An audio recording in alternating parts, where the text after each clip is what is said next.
So Universal's Dark Universe is alive? Well, not quite. It has a pulse. Let's see how The Mummy does at the box office first. But it has a logo and an official cast photo, and that logo, by the way, as you can see, is a play on Universal's own iconic logo, something they've started to mess around with a little bit like Disney does with their own logo with the last Fast and Furious movie, which I think is a fun idea. I'm always into more theming, but I think this theming is a little weak. I think that the logo looks a little bit like the sci-fi, like it came from the Sci-Fi Network, which is part of the same NBC Comcast empire. So I would think that maybe they would be like, you guys got to remember that. Well, I don't know. The line is blurring between TV and movies, of course. That's something we talk about all the time. But this is like the TV that nobody wants to be affiliated with. That's the TV I'm referring to here. And I also think that the cast photo, I wish that, it had been themed just a little bit more. But they're like, forget theming, we're going with star power. And we finally committed, after the false start that was Dracula Untold, to this dark universe. It's official. It's officially official.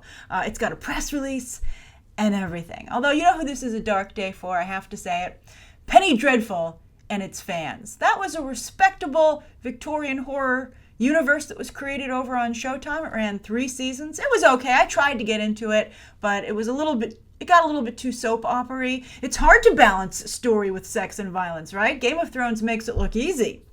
But of course, the best Victorian horror universe is Leave Extraordinary Gentlemen. And it's so annoying that stupid movie sidelined such a great story, and we're stuck, with all due respect, with this watered down crap. I mean, the old Universal monster movies are genuine works of cinematic art. They're incredibly good. So the bar is set quite high for this, not only by what other studios are currently doing with their own franchises and cinematic universes, but of course the monster movies that have,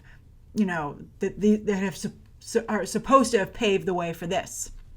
And to be fair, I think The Mummy does look pretty good, although I think that all of this just seems like it's coming together a little too quickly, and it isn't built as well or as sturdy, let's say, as one would ideally like it to be. Now, there are a lot of big names here in this photo, but the biggest name isn't there yet, and that is the Bride of Frankenstein, which the press release says is an announcement Universal is going to be making very, very soon. I'm surprised they didn't hold this to wait for that. That would have made this a really big story. But, this is trending, so it is a big story on its own. And so by staggering the announcements, they will get 2 major headlines out of this. So I guess all's good. But they said that the Bride of Frankenstein casting is coming very soon. It's Bill Condon's follow-up to his Beauty and the Beast, tremendously successful film, just became one of the top 10 grossing films of all time. That's amazing. I think it deserves it. And they've set a release date for it as well. They're Universal's gothic horror version of Beauty and the Beast. And get this, it's February 14th, 2019. That is the best release date that you could possibly get for that movie. I am stunned. Like for how much the rest of this doesn't seem well put together, The Bride of Frankenstein is perfect. And that is going to be the next Dark Universe movie. I mean, they're playing off of the success of 50 Shades on that release date, obviously. But of course, other movies have been doing very well in February in addition. So this is very, very exciting. And Bill Condon said, hey, The Bride of Frankenstein is the most famous female monster in movie history.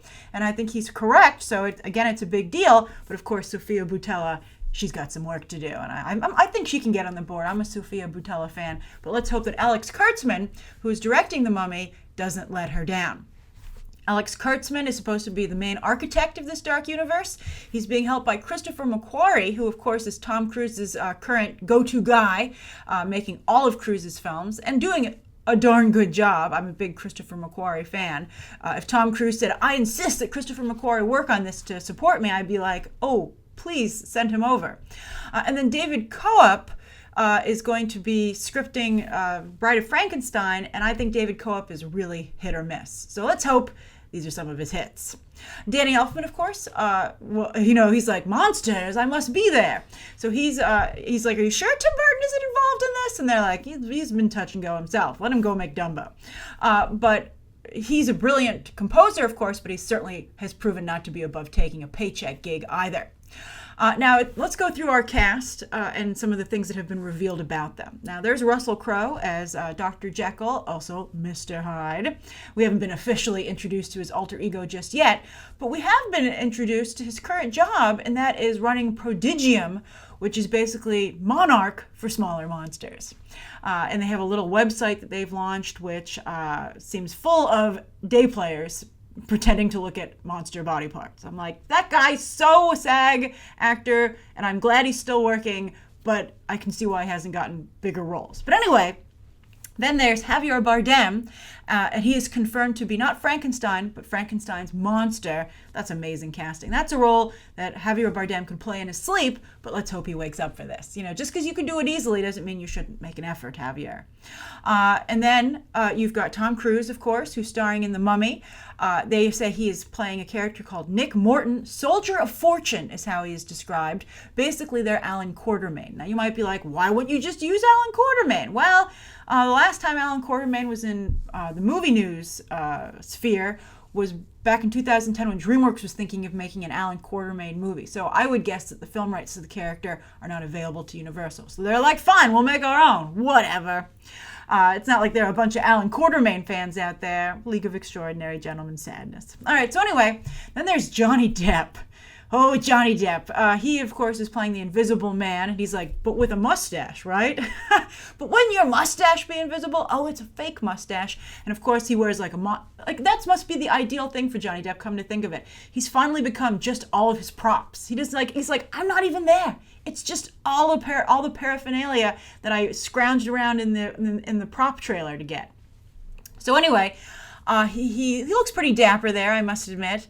He's playing the Invisible Man. He's also Jack Sparrow. The press release even mentioned Disney's movie, and they were like, hey, we have 2 stars here from Pirates of the Caribbean. And it's like, you wrote this before the Rotten Tomatoes rating reared its ugly head this morning, right? For Pirates of the Caribbean. I wouldn't be attaching myself to that. So that franchise is supposed to continue. So that means that Johnny Depp is going to be concurrently the Invisible Man, Jack Sparrow, and Grindelwald over in Wizarding World for Warner Brothers. I don't know why they hired him. There are so many better choices. Alexander Skarsgård, he also already has a relationship with Warner Brothers. I would have not chosen Johnny Depp. If anything is going to bring down J.K. Rowling's universe, I think it's going to be him. He's just too busy, and I'm surprised that Warner Brothers wasn't like, you can't go sign on for other franchises, please. And then, of course, there's Sofia Boutella as the Mummy. She's a little bit hard to get super excited about. I think she's a wonderful actress in terms of body movement. She's proven that time and time again. Well, she's only had 2 roles. She's also appearing in Atomic Blonde this summer, but she never really speaks as an actress. She always has very few lines. And part of me feels that must be because maybe she's not a great actress, in terms of dialogue. So I'm glad to see her there. I'm glad to see her representing. She's bringing diversity, both in terms of ethnicity and gender, to the lineup. But I don't quite feel she's at the same level, of course, as the other gentleman standing next to her. You need that Bride of Frankenstein actress in there. I can't wait to see who it is. That's actually what I'm the most excited about. So what do you think of Universal's Dark Universe? Do you think it can compete with the other cinematic universes out there? And what do you think of it overtaking Penny Dreadful? And what do you think, of course, of League of Extraordinary Gentlemen, which now, because of this, gets even more pushed back in terms of ever getting another run at any size screen? All right, write your thoughts down below, and you can check out some more videos right now.